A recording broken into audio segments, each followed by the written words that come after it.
everything to me. You're everything to me, my love. You're everything to me, everything to me. You're everything to me, my love.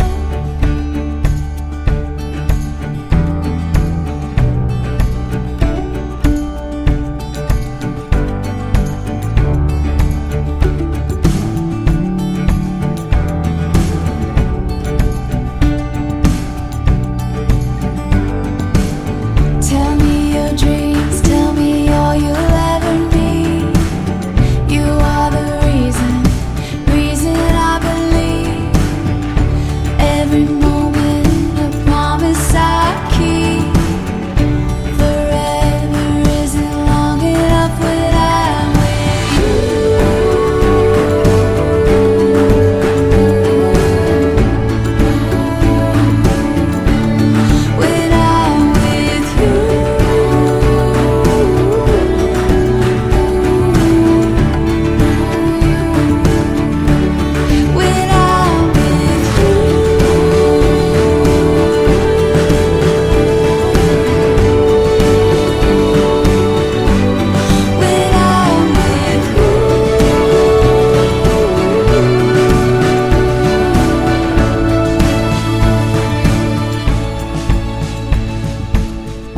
your heart, oh, like the open sea. Your love, oh, it sets me free. Pull me closer, dear. Jason, my sweetheart, as I look back, I couldn't thank God enough for giving us this perfect moment. Everything I prayed for is here with me now. You, this wedding, and all our loved ones in this sacred place. Choosing you is one of the best decisions I've ever made in this lifetime. Today, I am confident standing beside the man who completes my life, brings me joy, and gives meaning to my existence. God knows how blessed I am to have the sweetest and most loving partner, such a compassionate and napakasipag na partner. You became my strength during the time when I was incredibly down and weak. I became the best version of myself every day because you allowed me to heal and grow with you. I will be forever grateful to you. And today, I want you to always know I will love you and honor you unconditionally. Lagi akong nandito through the good, the bad, and the ugly, and forever. Pipiliin kita every day. Iintindihin at rerespetuhin kita araw-araw. I promise to be here, always and forever. I vow to stand by your side in times both bright and dark. I vow to listen to your words, but also hear your heart. Lagi kong ipaparamdam ang buong pagmamahal ko hanggang sa mga susunod pa nating mga araw na magkasama. At kung sakaling dumating ang time na maraming pagsubok, pag-uusapan nating mga bagay-bagay at mananatiling ang Diyos ang sentro natin. I love you, asawa ko. Sweetie, Rachel, papasalamat ako sa araw na ito dahil ito ang araw ng ating kasal. Pag-iisahin tayo ng Panginoon at pagbubuklo rin tayo sa iisang bubong. Pinapangako ko na iingatan ka, haalagaan kita, at isasama kita sa lahat ng mga pangarap ko. Gagalang ko ang mga magulang mo kagaya ng paggalang ko sa mga magulang ko. Pinapangako ko na okay lang sa pinapangako sa iyo na magiging masaya ka sa piling ko.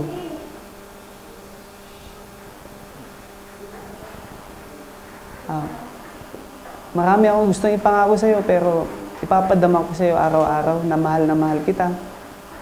At ganoon din sa bubuin nating pamilya. At napangako ko na isasama kita sa lahat ng aking pagsamba sa ating Panginoon. At alam ko na siya ang gagabay sa atin hanggang sa tayo ay tumanda. Alam ko na ang Diyos ang bahala sa atin, kaya pinapangako ko na mamahalin kita habang buhay.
smile pa lang ni Rachel, parang magkapareha silang mabait, ano.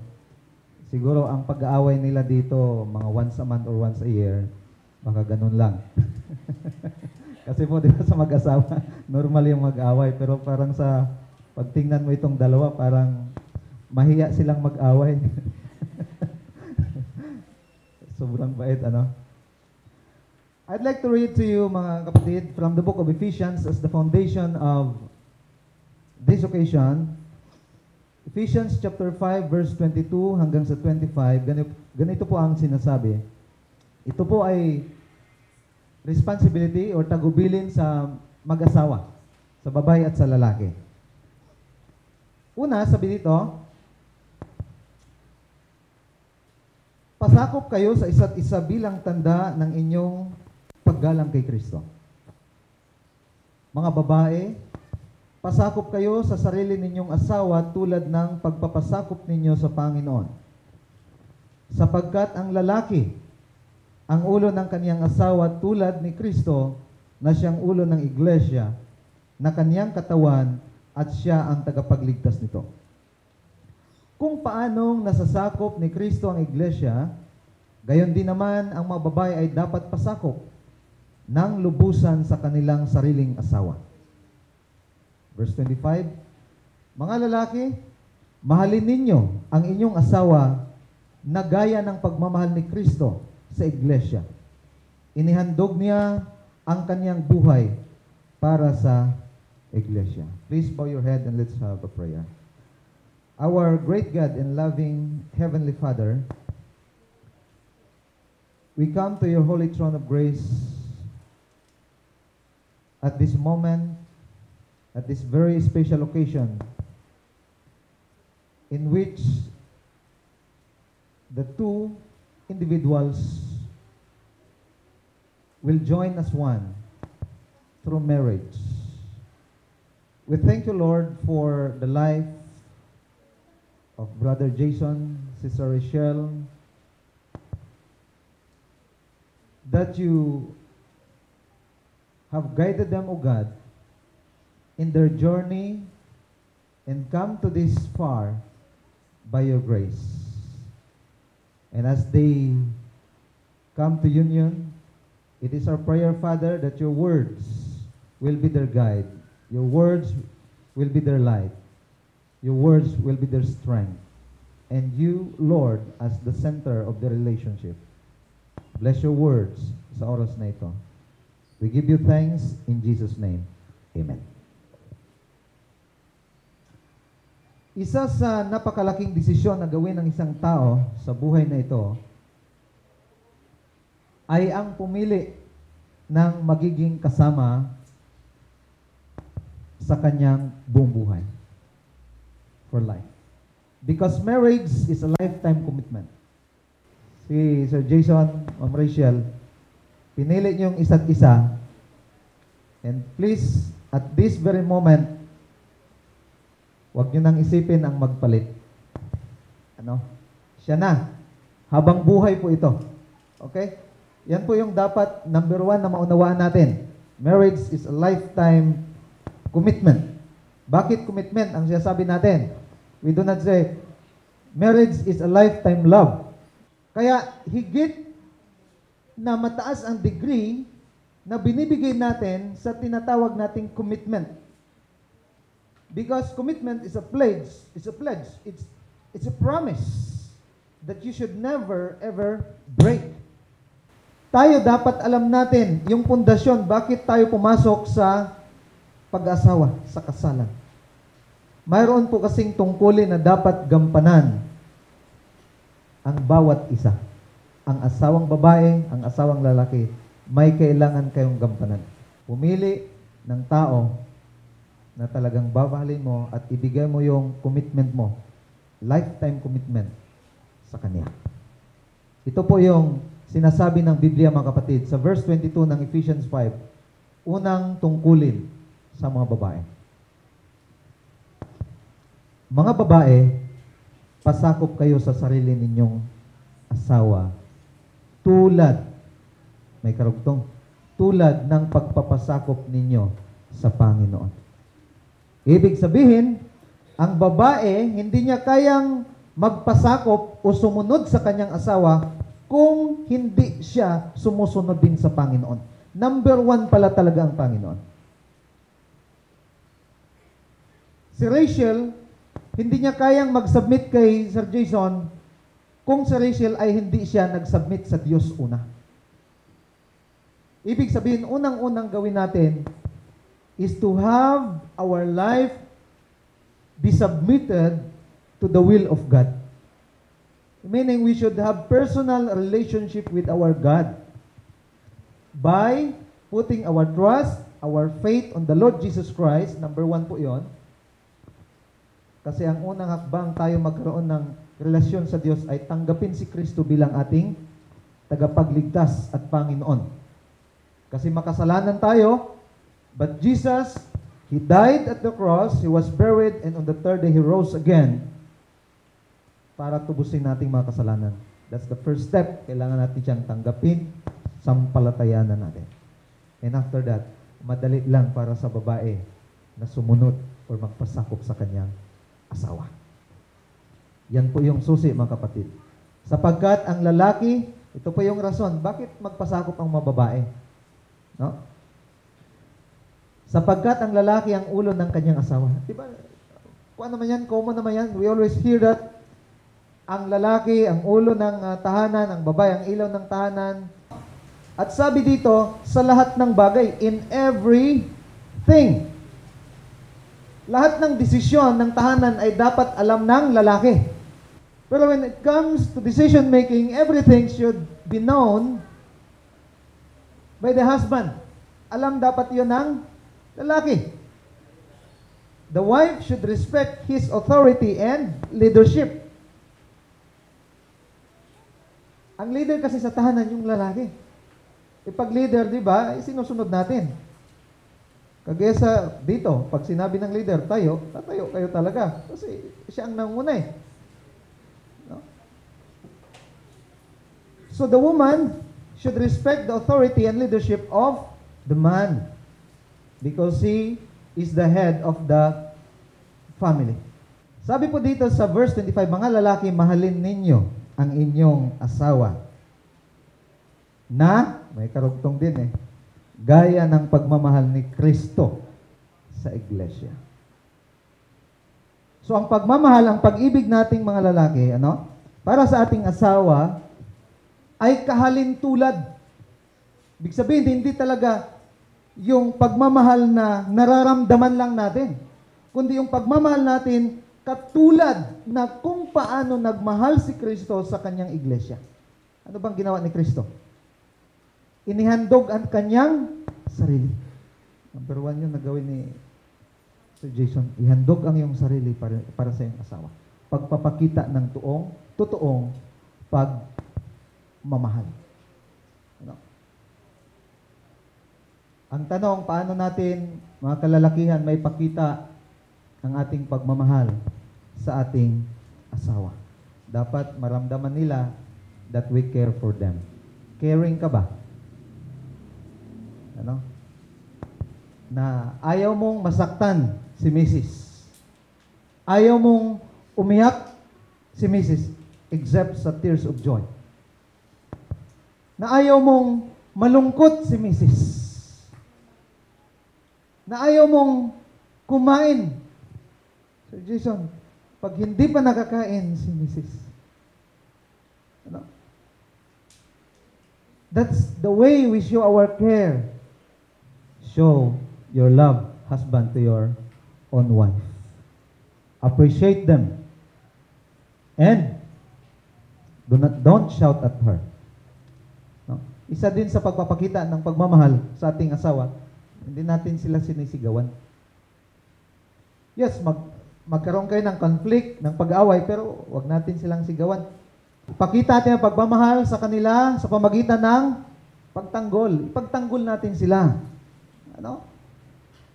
Kahit anong sabihin ng ibang tao, huwag kang maniwala. Mas paniwalaan mo yung asawa mo. Kabiyak mo yun Hindi yung kagaya mag-asawa, katatapos lang kinasal, Sumakay sa kalabaw, uso pa naman, kalabaw pa naman noon. Buti ngayon, may mga Mercedes-Benz, mga Hilux. Dumaan sa isang barangay, sabi ng mga tao, ano ba yung mag-asawang yan? Di man lang naawa sa kalabaw. So, ang ginawa ng lalaki, bumaba siya, yung asawa na lang na babae ang nakasakay sa kalabaw. Pag daan nila sa another barangay, sabi ng mga tao, ano ba yan? Yung babae nakasakay, yung lalaki hindi. Okay, ang ginawa ng babae, bumabaan lang siya. Pinaglakad ng lahat. Guyod ba yan? Na lang nila yung kalabaw. Next barangay, sabi ng mga tao, ay anong klaseng tao ito? May kalabaw na nga, hindi pa sinakyan. Ngayon, kung pakinggan natin lahat ng sinasabi ng tao, walang mangyayari sa buhay ng mag-asawa. Kahit na sa mga with all due respect, kahit sa parents ninyo. Because you already have your own decision. Kung mayroon man po silang maibigay na advice, kayo pa rin ang masusunod. Kung papakinggan niyo yung advice ng parents ninyo, or hindi, kasi dalawa na kayo, mag-asawa na, you have your own family na. So I hope God will be the center of your relationship, and till death do you part. Only death can separate you. Let us pray. Lord God and loving Heavenly Father, we thank you that your words are so clear, O God, bilang guide sa mag-asawa, Panginoon, upang magkaroon ng matiwasay, maayos na pagsasama habang buhay, Panginoon. Nawa kayo ang maging sentro ng pagmamahalan, pag-ibigan, pagsasama nila Brother Jason, Sister Rachel, O God. Thank you, and we give you back all the praises and glory in Jesus' name. Amen. Ikaw, Jason, tinatanggap mo ba ang babaeng ito upang maging asawa, mamuhay na magkasama ayon sa itinakda ng banal na matrimonyo? Siya ba ay iyong iibigin, aaliwin, igagalang, at iingatan sa sakit at sa kalusugan, at tanging sa kanya lamang pipisan habang kayong dalawa ay nabubuhay? Opo, Pastor. Ikaw naman, Rachel, tinatanggap mo ba ang lalaking ito upang maging asawa, mamuhay na magkasama ayon sa itinakda ng banal na matrimonyo? Siya ba ay iyong iibigin, aaliwin, igagalang, at iingatan sa sakit at sa kalusugan, at tanging sa kanya lamang pipisan habang kayong dalawa ay nabubuhay? Opo, Pastor. Opo, Pastor. Papasalamat ako sa Panginoong Diyos dahil nakilala kita. Nangangako ako na alagaan kita habang buhay. Igagalang kagaya ng paggalang ko sa aking sarili. Mamahalin ko ang mga magulang mo kagaya ng pagmamahal ko sa mga magulang ko. Isasama kita sa aking mga pangarap, at higit sa lahat, mamahalin kita kasama ng ating Panginoon. Banggitin mo ang pangalan, baka ibang sulat. Rachel, mga naan, ulitin ko. Salamat. Jason, my sweetheart. Ang dati kong kaibigan noong high school, hindi ko ina-expect na magiging asawa ko na ngayon. Nagpapasalamat ako sa may kapal sapagkat binigyan niya ako ng lalaking katulad mo. Mapagmahal, masipag, matulungin.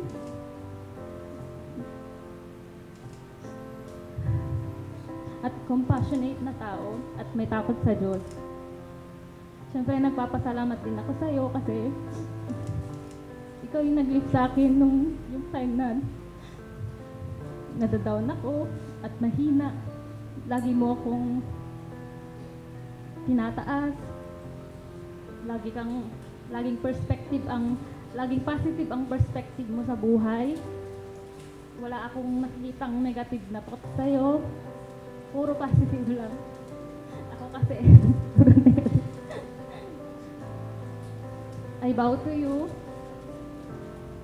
na magiging isa kong magiging mabuting asawa mo simula ngayon at magiging mabuting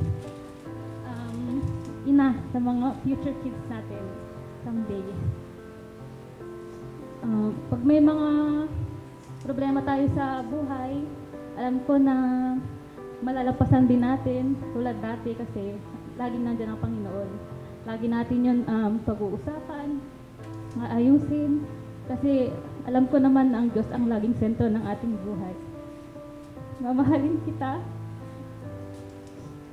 ngayon at magpakailanman at maging sa huling hininga mo. I love you, sweetheart. I love you too. Rachel, ibinibigay ko sa iyo Binibigay ko sa iyo ang singsing na ito ang singsing na ito bilang tanda ng dalisay na pag-ibig sa iyo. Pag-ibig sa iyo. Nagpapakasal ako sa iyo sa pangalan ng Ama, ng Anak, at ng Espiritu Santo.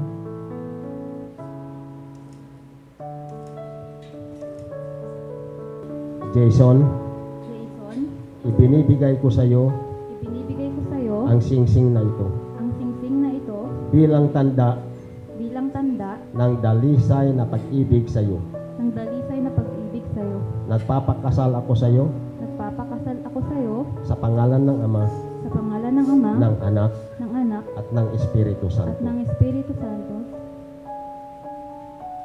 Sige.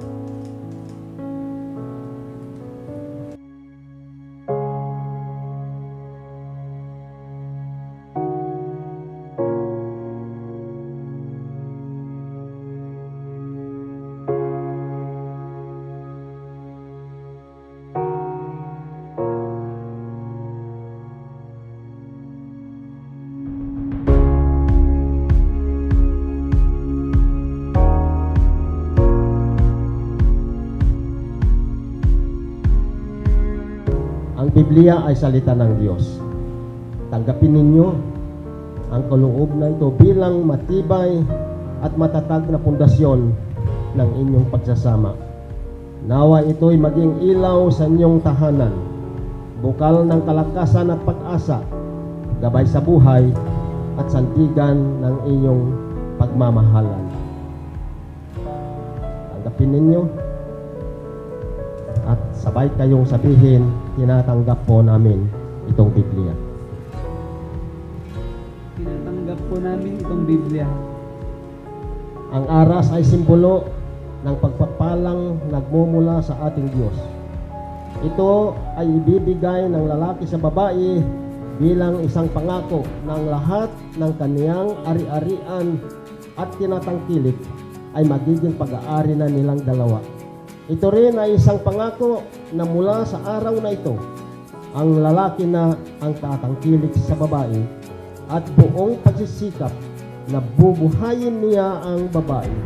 Tanggapin ninyo ang simbolo ng pagpapala ng Diyos.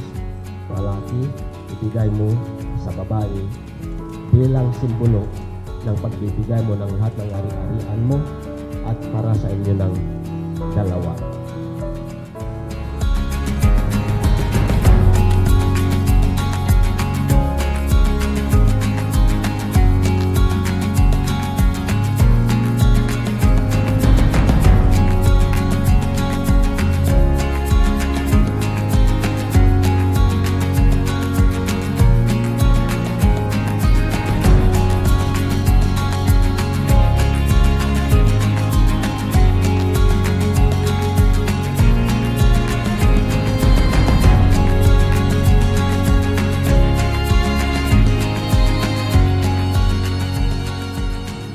Una sa lahat, congratulations sa inyong dalawa.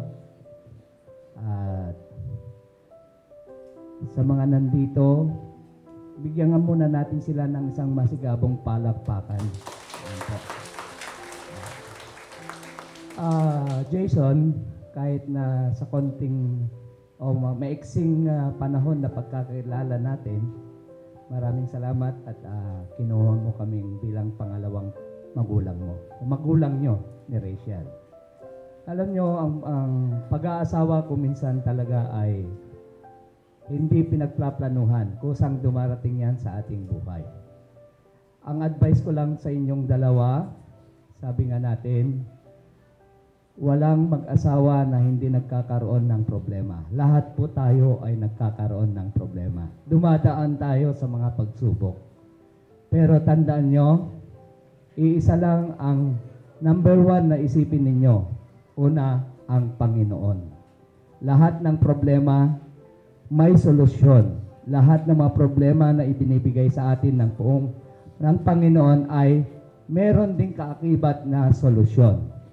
Yun ay magkasama yan. Hindi ka bibigyan ng Panginoon ng pagsubok kung alam niyang hindi mo ito makakaya. Kaya sa inyong dalawa, sa inyong paglalakbay bilang mag-asawa, anumang mga problema ang mararanasan nyo, isipin nyo, kayo pa rin dalawa ang dapat magtulungan. Kaming mga pangalawang magulang, ang inyong mga magulang, ay mag-a-advise lang. Sabi nga ng ating pastor kanina, nasa inyo pa rin ang desisyon. Basta tandaan nyo, sa tamang paraan lang nyo ito pag-uusapan. Jason, kapag ang asawa ay sumisigaw, kailangan huwag ka nang sisigaw. Alam ko, hindi ka marunong sumigaw kasi nakikita ko yan sa pagtuturo mo. Alam mo na ang ibig sabihin. At lahat ng problema, ang pinakamainam na pag-usapan yan ay sa madaling araw. Yan. No? So, huwag mong salubungin ang init ng ulo ng iyong asawa kapag ito ay galit. Bagkus, kung pwede kang umalis para humupa ang kanyang galit dahil hindi mo makukuha sa magandang ngiti. Pero sa tingin ko, ngiti mo pa lang, alam kong bibigay si Rachel. Ganon din si Rachel. Ano Rachel? Kapag si Jason ay pagdating galing sa pagtuturo at medyo parang hindi maganda ang kanyang dating, alam mo na ang gagawin mo. Isang haplos lang yan, bibigay yan. Alam nyo kasi ang buhay ng isang guro ay mabigat. Pero alam ko, nakikita ko si Jason, isa siyang mabuting asawa. Sa iksi ng pagkakilala namin, nakita ko na sa kanya na talagang siya ay loyal sa'yo. Alam mo na kung bakit. Ko alam yon. Okay. So, sa ngayon, sana basbasan kayo ng poong may kapal ng 100 anak. Kaya ba? Yung kaya lang talaga. Kung ano ibibigay ng Lord, tatanggapin natin. At sana maging maayos at mapayapa ang iyong pagsasama hanggang sa huli ng iyong buhay. Muli, congratulations sa inyong dalawa. Ipinapahayag ninyo sa harap ng Diyos at sa kapulungang ito ang inyong pagnanais at pangakong lumagay sa banal na matrimonyo ng pag-aasawa. Ngayon, sa pamamagitan ng kapangyarihan na ibinigay sa akin ng Things to Come Mission Incorporated Philippines, ipinahahayag ko na si Jason at si Rachel ay mag-asawa na sa pangalan ng Ama, ng Anak at ng Espiritu Santo. Ang pinag-isa ng Diyos ay huwag paghiwalayin ni numan. Panginoon, salamat po Panginoon kay Jason at si Rachel na sa pagkakataong ito Panginoon ay inyo na silang pinag-isa. Nawa Panginoon, patuloy mong gabayan sila sa pagbuo ng kanilang pamilya. In Jesus' name, Amen. This is now the presentation of the bride and groom. Mga kapatid at mga kaibigan, buong karangalan kong ipinakikilala sa inyong lahat ang bagong kasal na sina Ginoong Jason at Ginang Rachel Lumaban. Palakpakan natin sila. At maaari mo nang hagkan ang iyong asawa.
Almighty Father, maraming salamat po, Panginoon. Na hanggang sa pagkakataong ito, Panginoon, nandito po kami sa aming kalagitnaan. Ikaw patuloy, Panginoon, na nagbibigay ng kalakasan at maayos na kalusugan, lalong-lalo na ang dalawang pinag-isa mo ngayon, Panginoon, si Raymond at si Rachel. Panginoon, ikaw nawa ang manguna sa lahat ng aming mga gagawin sa pagkakataong ito.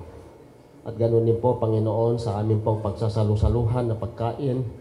Ikaw nawa, Panginoon, magbasbas nito na upang makapagbigay ng kalakasan sa pisikal na katawan at maging inspirasyon namin sa lahat ng aming mga gawain. Binabalik po namin ang taus-pusong pasalamat sa pangalan ni Jesus. Amen. To Jason and Rachel, congratulations and best wishes to both of you. Thank you. At buong puso po ako nagpapasalamat sa ating Panginoong Diyos na buhay dahil binigyan po ako ng pagkakataon upang makapag-attend ng wedding ng aking mga anak. Thank you, Lord, anak. Buong puso po ako nagpapasalamat sa inyo dahil kayo ang ipinagkaloob ng ating Panginoong Diyos na buhay. Pagpalain kayo ng ating Panginoon. Magmahalan kayo at kung ano man ang mga problema sa inyong mga buhay ay solusyonan agad. Wag nating patapusin wag ninyong patapusin yung gabi, isolve nyo agad. Kasi ang mga mabubuting anak ng Diyos ay palaging pinagpapala. Palagi kayong manalangin at anuman ang mga nais ninyo sa buhay ay palaging idulog sa ating Panginoong Diyos na buhay dahil ang ating Diyos na buhay ay siya lamang ang makapagbibigay ng mga solusyon dahil siya po ang may kapangyarihan sa inyong lahat. Magmahalan kayo at pagpalain kayo ng ating Panginoon Diyos na buhay. I love you mga anak. Salamat sa inyo dahil napakabuti niyo. Masasabi ko lang, Son, pinsan, i-lead mo palagi si Rachel toward our loving God. And alam ko naman na foundational ka. And yun, palagi mong i-lead si Rachel palapit sa ating Panginoong Diyos. Di ba? Sabi nga, inevitable ang away. But by God's grace, masusolusyonan nyo yan. Basta palagi lang dapat ang Panginoon ng sentro ng relasyon yung dalawa. Yun lang po. God bless.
Mr. Ruben Boyet Tegui, sorry. Mr. Johnson Gumpal, Mr. Roy Pinugu, Kagawad Ronaldo Blas, Mrs. Imelda Cureg, Mrs. Marites Bernes, Mrs. Jocelyn Yadaw, Mrs. Evangeline Gaman, Mrs. Blanda Martinez, Mrs. Heidi Manayan, Mrs. Anita Gulapan, Mrs. Marife Kamsig, and Mrs. Lina Guntayon. Sila ho yung ating mga principal sponsors for today's wedding. Sa pagdating ng ating pilak at ginto, diamante may abutin, ikaw pa rin aking bituin at tatangin kong dalangin hanggang sa huling sila.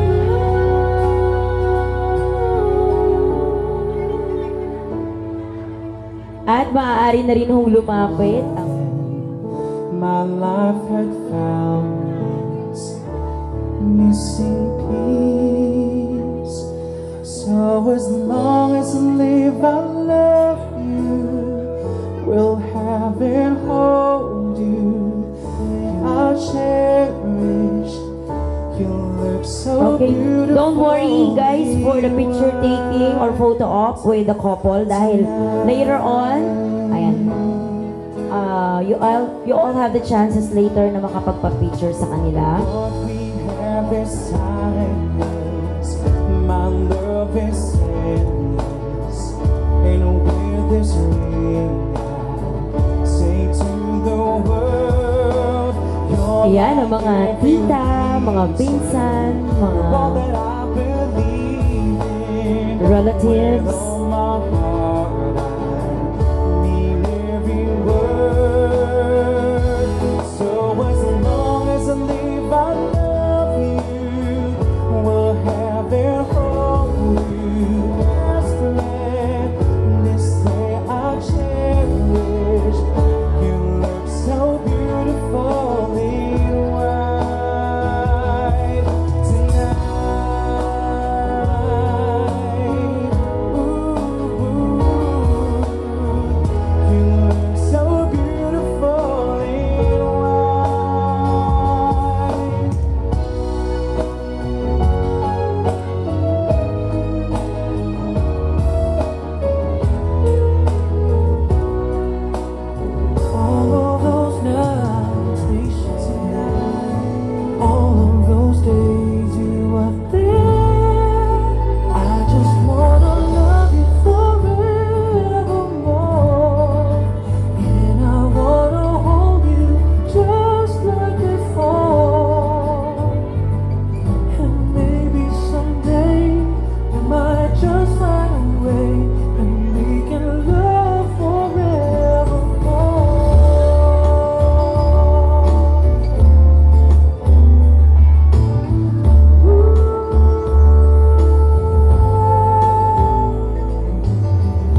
mga regalo ho, kung may mga present tayo sa mag-asawa or gift, and dito sa stage, ma'am. Yes. Yes po. Doon sa stage, doon sa may... Oo. Anyway, sige, ibigay nyo na lang din ho sa kanila ng personal. Ayan. Ang mga regalo ay pakidala ho sa stage. Baka kasi mabitbit din natin pa uwi. Sayang. Ay, ayan ang regalo ni mama, laki.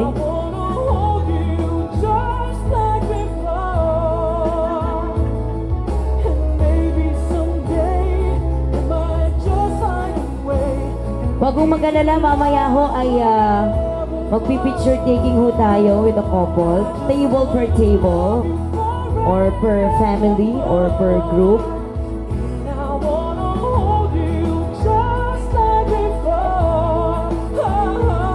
Ito hong mga ibinabahagi natin sa kanilang mga blessings ay pagsisimulan ho ng mag-asawa sa kanilang bagong yugto, di ba? Ng buhay nila.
Ayan, next. Next batch.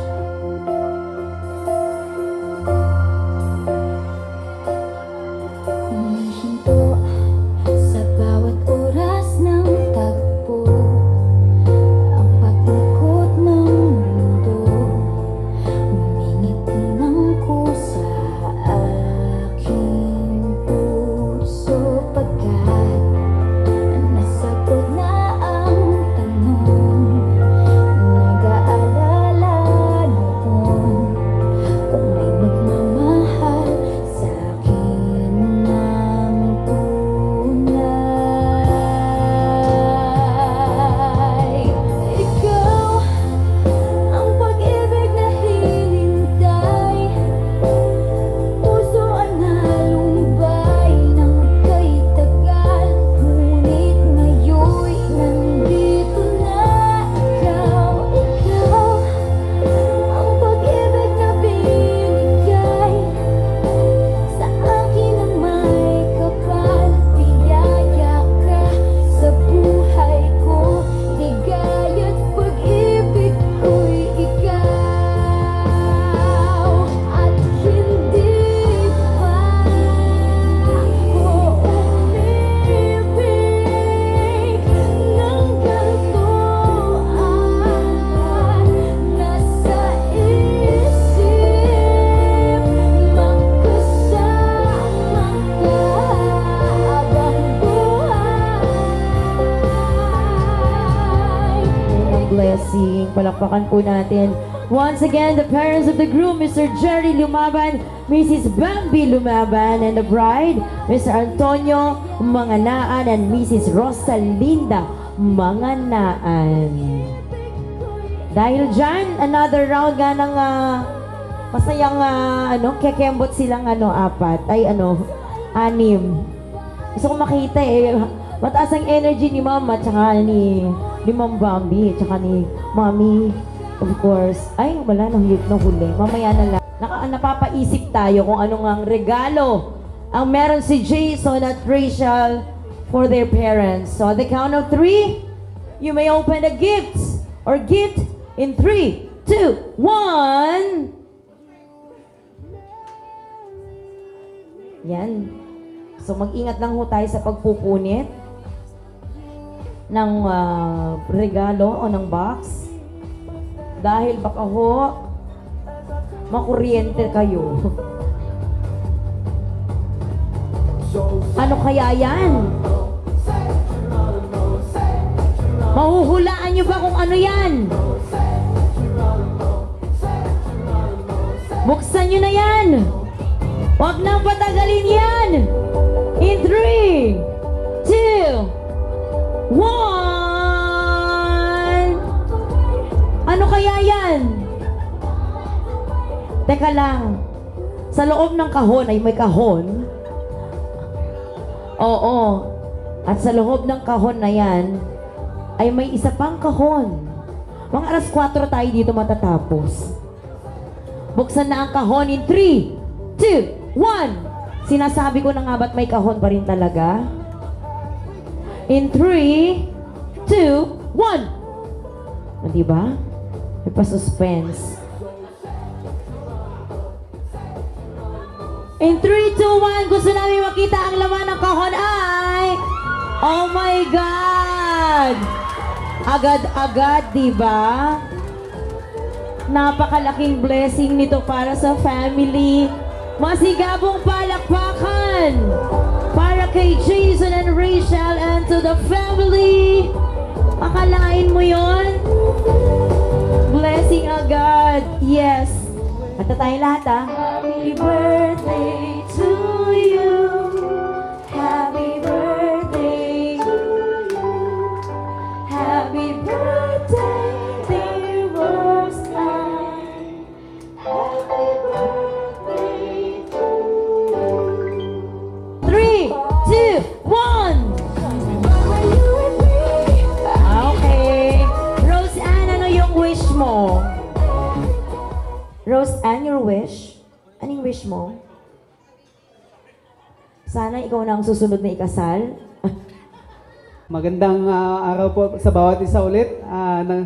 In behalf of our family, nagpapasalamat po kami sa bawat isa na pumunta sa aming kasal. Hindi po namin makakalimutan lahat ng mga tulong at mga presensya niyo po dito sa aming kasal. Sana po makabawi kami sa inyo sa darating na mga panahon. Hindi po namin ito makakalimutan. Sana po sa simpleng kasalang ito, nakapag-share po kami at nakapag-share din po kayo sa amin ng mga blessings. Maraming salamat po at God bless you all.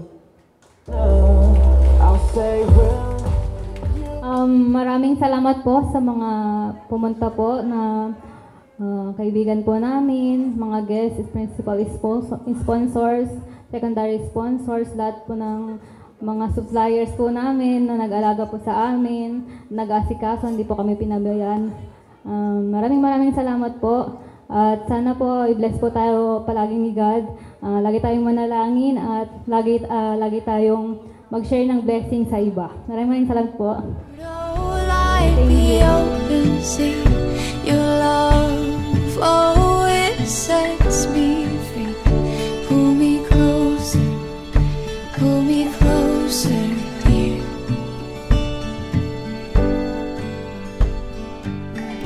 Your heart, oh, like the open sea. Your love always sets me free. Pull me closer, dear.